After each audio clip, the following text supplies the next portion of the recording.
crank up the volume because you're about to enter the realm of rebels and rock stars.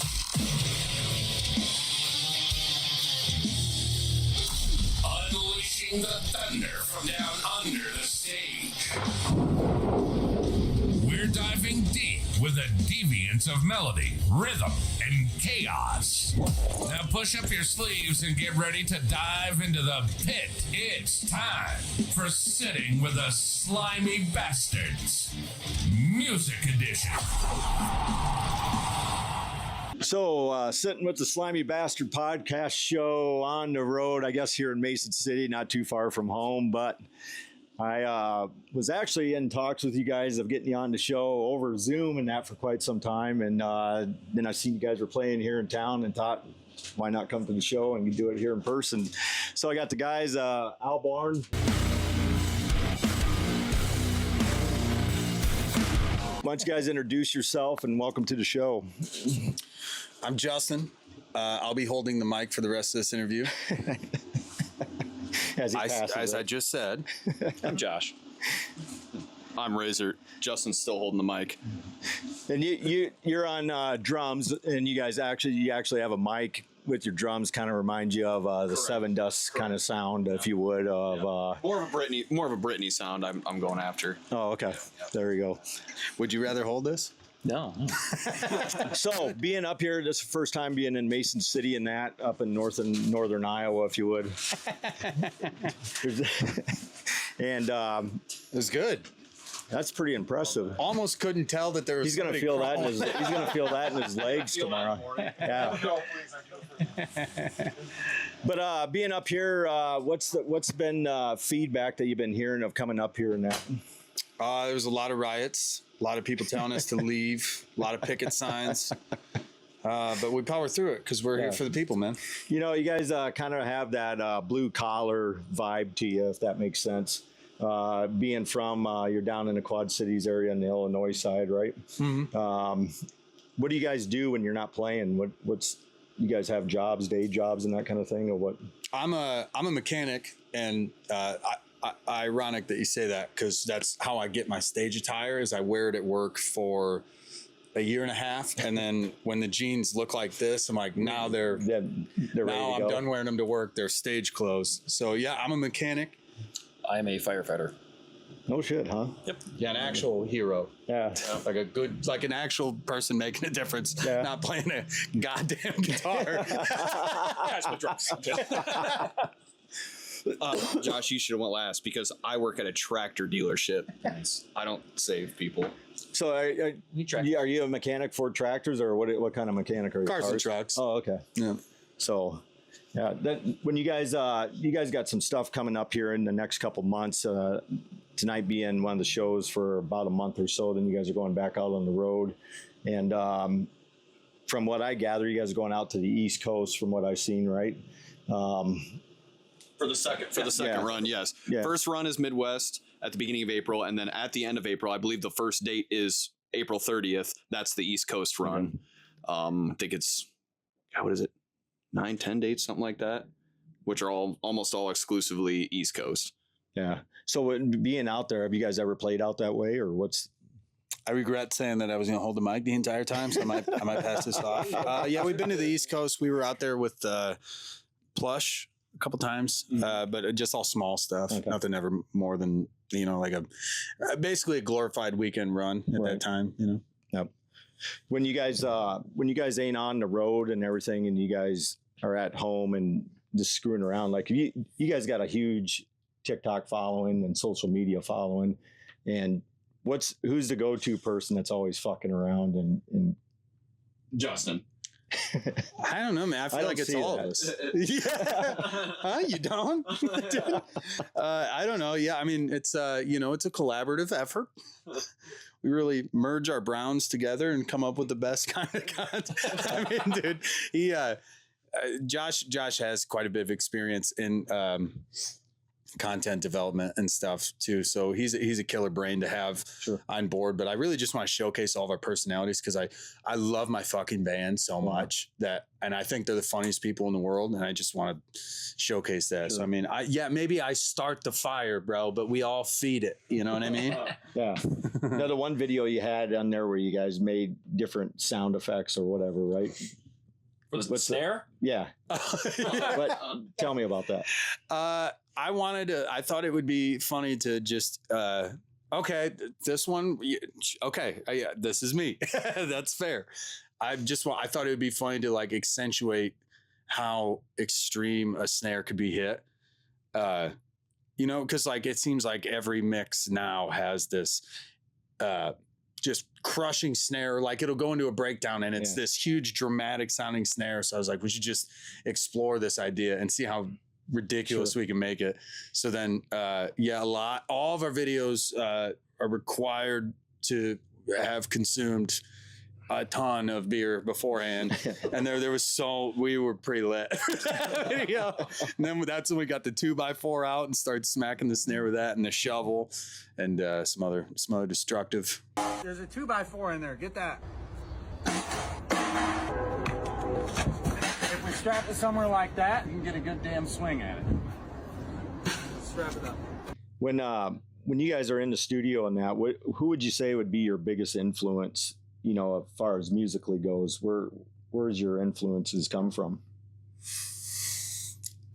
I can't narrow it to one. It's usually like on the spot, or whatever I'm listening to at the moment. But I mean, core ones for me, at least anyway, are like a Skinner, Days of New, Deftones. It's kind of just what's always lingering, you know. And I didn't realize that like some of those were more obvious until we started utilizing an acoustic more, or realizing that it was okay. Cause like for a long time we're like, oh, we're a metal band, man. We can't do that. And then I think just after years and not, we finally got to a point we just stopped giving a shit. We're like, yeah, fuck it. Let's just do an acoustic.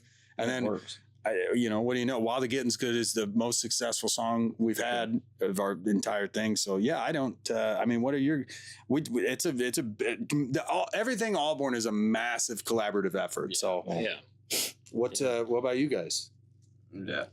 Shoot. I mean, for me, my biggest inspirations, I think, were like, Day to Remember, Godsmack, Disturbed. Like that was my Godsmack. I mean, anything new metal really. But that's kind of the time frame of when you guys, because you guys been around for 10 years plus, right? Yeah. Just a little over 10 years. So, I mean, if you look at that time frame of when you guys were coming up and just getting into the music scene, I mean, that's pretty much what that was then, right? Yeah. And, but a lot of our, what we listened to and if you would have asked that question 10 years ago when we were starting, it would have been totally different answers. Sure. Like he said, it's honestly whatever you're listening to at the time. And I don't think any one of us really is in a rut of listening to one type of music, so it's whatever's fresh in the brain at the time, You know what I catch myself doing constantly too is like hearing a song that I haven't heard in years and being like, fuck, I think I totally ripped that off. I didn't even realize that I totally stole that riff or something, so I mean, I'm nothing special, dude. Well, I mean, look at where you guys have come though. I mean, and I was just saying to you guys inside while before you guys were doing your sound check of, you've been around for 10 years and now look at what it's become. I mean, you just like tonight, it's a good size of pre-sale tickets, right? And this is just in Mason City, Iowa. And it's probably like that wherever you guys play. I mean, you see it on the social media side of, oh, you guys need to come back or you guys need to play here, da-da-da-da. And it's starting to, it's kind of bizarre how we were even saying 10 years later and now it's just snowballed. And, I mean, there was a million times where I'm like, why are we still trying this hard? Why are we still sacrificing our lives, our relationships, our friendships, everything? And then, ironically, wherever anybody wants to classify where we're at now, it doesn't feel any different to us. Sure.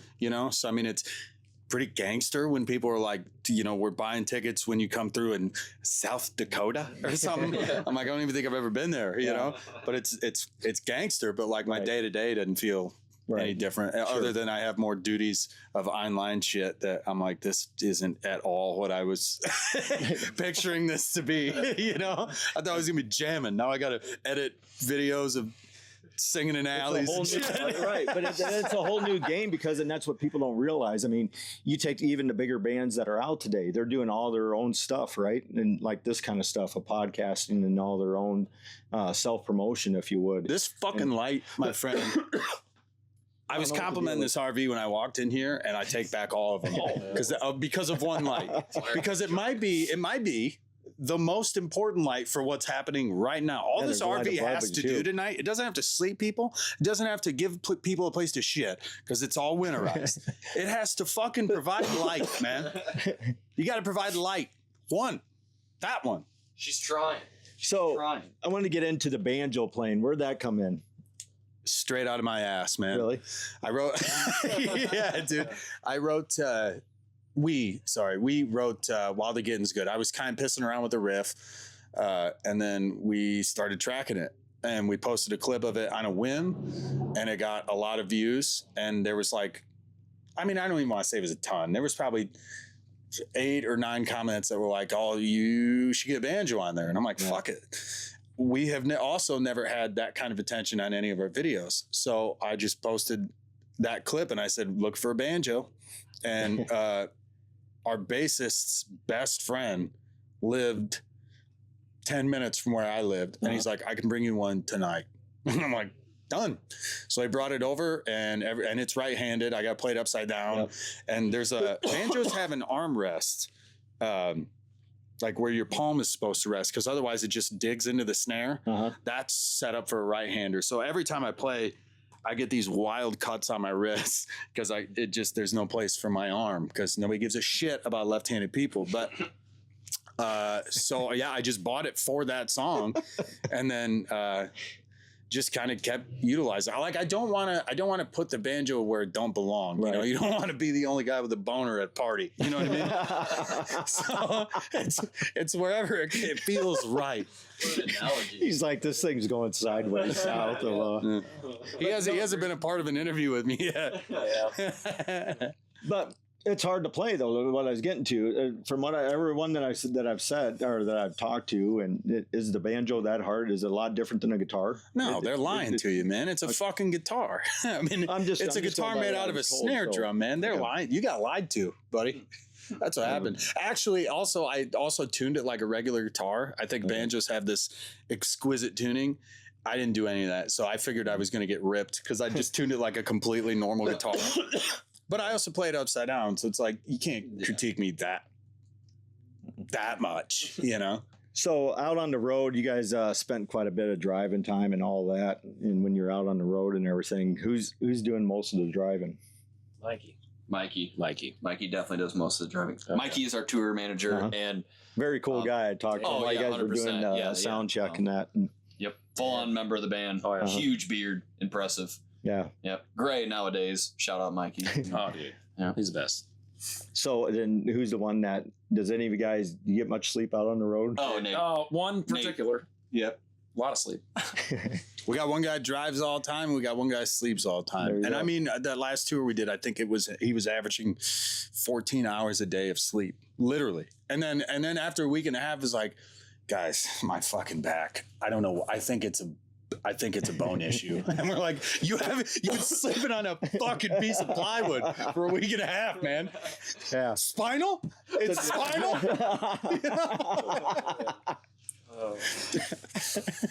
So you guys are booked on some pretty big summer festivals.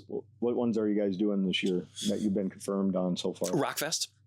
Rockfest. Cadet, Wisconsin. What's the name of the Blazing Summer Festival in where's that at? I can't remember, dude. In Kentucky? No. This is the part you can cut out where we're trying to figure out where it's at. Kentucky. Southern state. It's not. I don't know. It's not right. I can't remember. Isn't Kentucky the bluegrass state? No, that's where Blue Ridge is, right? Then there's a fair later in the year that we're doing. That'd be a good place to break out that banjo. I know. I don't even know if they make them like with pickups, and I'm sure they do. Yeah. I don't know, man. It all happened quick. Like tonight is our second time ever playing with an acoustic live, and I play the acoustic through a distortion and all my other regular effects. I had to tweak them to make sure it doesn't feedback like crazy, but this is all new. We just haven't had enough time to really solidify it. So you say it's new in that, do you find where once you do it a couple times, then you tweak different things? Obviously, the sound's going to get better, right? Things are going to be right, but would you find, because you guys have already recorded that song, right? Yeah. Yep. So playing it live and that, are you ones that would go back and be like, oh, we got to change something in this because how we've been playing it live is different from the recording? No, we'll usually just do it different live and hope that it transpires as something cool to the listener. Like they'll pick out that, oh, this is kind of a slightly different thing. Or there's sometimes where what we do in the studio just doesn't work live. I can't remember the song in our catalog, but we have one tune it just doesn't work live. And we've tried it a million different ways. And then finally, the way we tweaked it, however we did it, now it works. Like now it's not the one that people go to take a piss at, right. But it's just, it's usually just like tough shit. If it's on the recording, if it sounds good on the recording, that's probably the most important. Sure. So what's one band you guys would want to open for or go out on tour with? I mean, at the end of the day, if you like, holy shit, we're opening up for these guys. I had an answer locked and loaded, but it was a bad one that would have got canceled. No. Yeah, at this point, with all the shit going on, I'm trying to think about, well, which bands do I like that haven't dove into politics? Yeah. Which ones am I allowed to say? And that's what's sad. I mean, I don't try to get in. I'm not getting into all that bullshit. I don't want to, but it's just sad that, that it's come to that. You know what I mean? Right. Because me being a huge music fan and growing up with it, I mean, from the early 90s to obviously today. Yeah. Back then you didn't have any of that. I mean, you did a little bit, but not like what it is today. Yeah. So I understand what you're saying is. Well, and I also I just don't get it. It's like, people can't disagree anymore. Yeah. Again, I want to say it loud and clear. People just can't disagree anymore. Right. Or you can't have your own opinion. Yeah. Whatever. Bingo. It is what it is. Yeah. Yeah. I do like that Viking hat though. That's cool. We were talking earlier. I'm a diehard Viking fan myself, and so they did really bad this year, right? Yeah, they did horrible. Yeah, thank you. I just this is the first year I've ever watched football, honestly, and I sent a picture to Immel, our tour manager, big beard driver.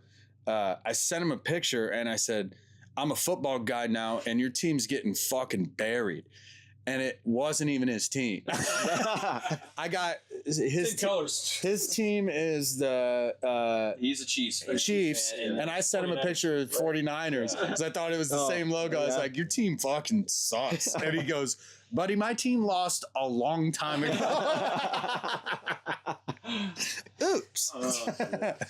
So when you guys ain't doing any of this and that, what you guys are doing for hobbies and that?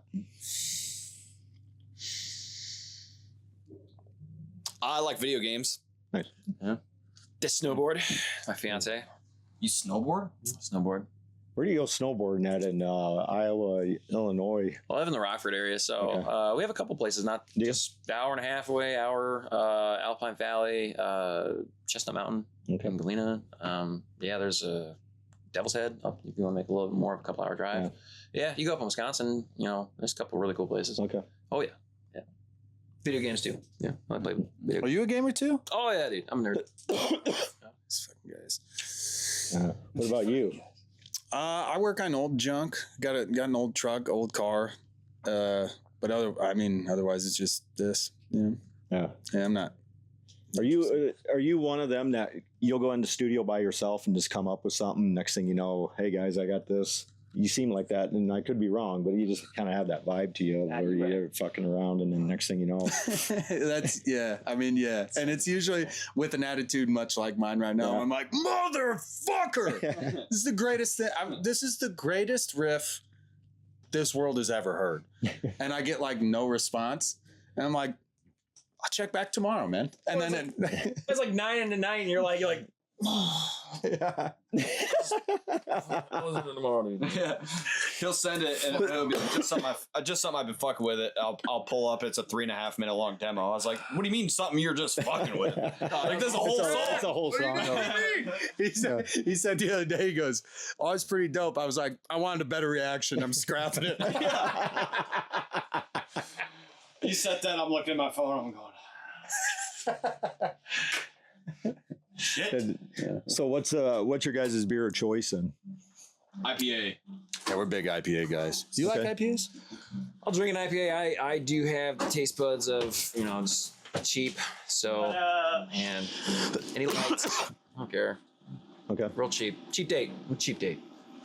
And then lastly, I'll get you guys out of here on this and that. They're talking about doing an new Ozfest this next year, right? I seen something about that. Yeah. And so if that comes to, if that happens, if you would, what would it be like if you guys got asked to be a part of that? I would boycott it. I would immediately boycott it. You would? I would try to cancel it. Why? Opposing views. Are you being serious? No, my God, Oh, no. I was like, dude, what the fuck's wrong with you? I would play it and fucking love it, man. Yeah. That would be fucking sick. That'd be insane.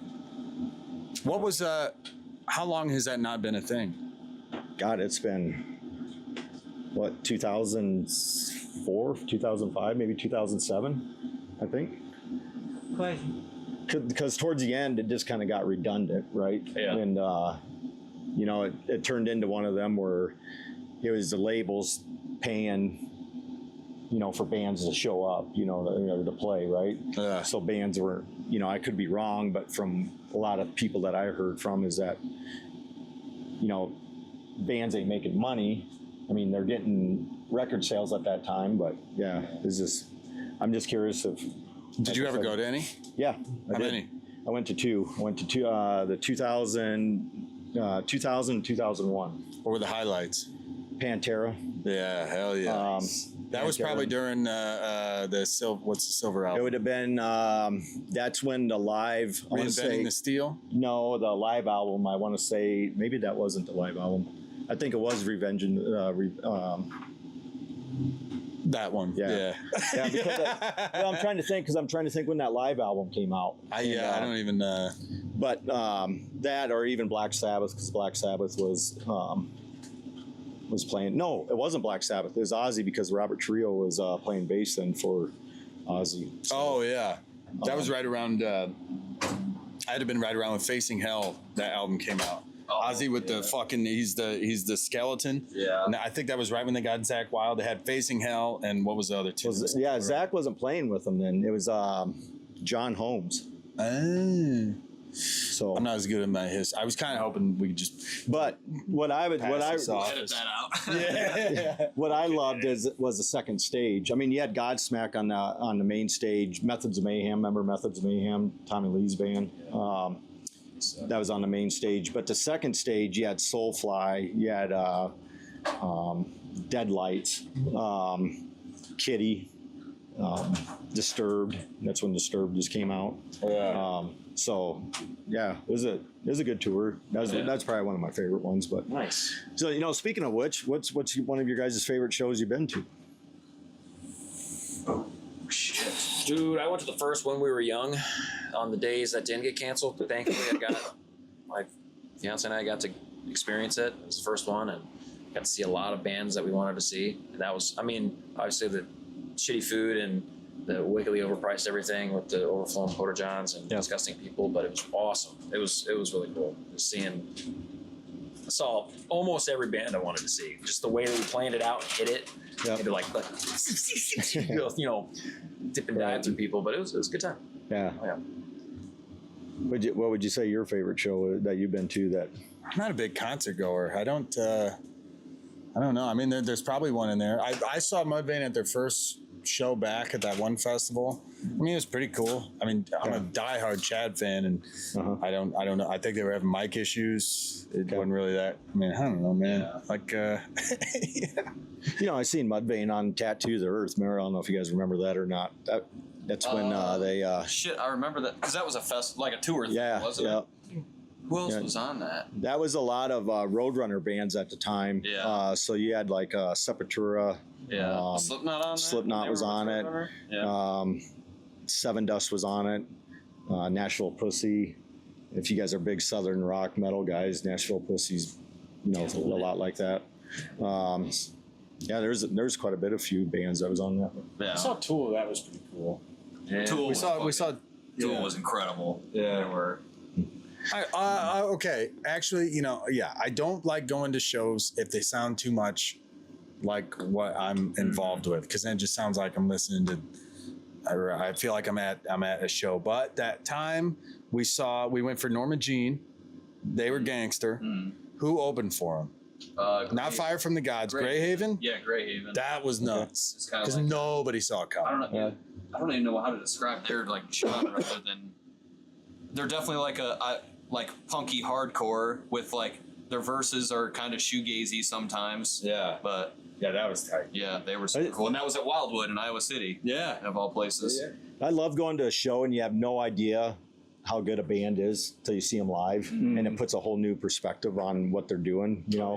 American Head Charge was like that. Oh, yeah. I've seen them when they opened up for Life Agony and Mudvayne, and I was like, holy shit, this is a new fucking level, because them guys were really tight on that. Bad Omens. I just got like, I'd heard their stuff, and then I saw them live with the Day to Remember, and I was like, they opened up for them. I'm like, whoa, dude, yeah, they're ripped. Same as Sleep Theory. Saw them open up for who was it? Beartooth, and they were just like, damn, those guys are good. Yeah. Solid sound. Yeah. Well, with that, guys, I'll get you out of here on this. I know there's stuff to be done in that, and I want to thank you for your time, and glad we were able to make this work and catch up, meet you guys in person and everything. I wish you the best of luck going forward, and good luck with the summer festivals and touring this year, and with the album. When's your guys' album going to drop, or what you guys got coming up? We're going to put out another tune Friday the 13th called Devil's Dance. And once that's out, we're going to finish a whole album and do it all at our own studio like we've been trying to do this entire time. It finally makes sense. We're finally doing it. Right.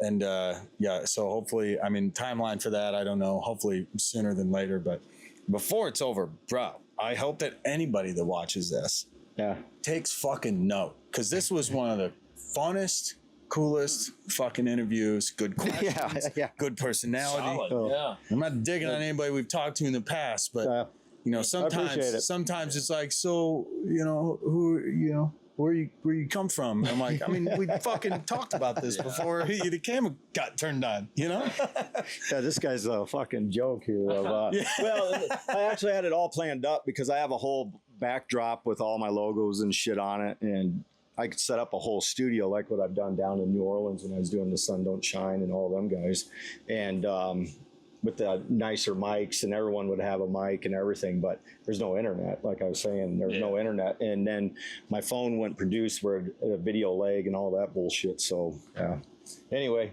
this worked out perfect. So I appreciate it, and hopefully have you guys on again sometime soon. Oh, yeah, definitely, man. It was cool. I appreciate your guys' time. Dude, thank you, dude. Thank you, man.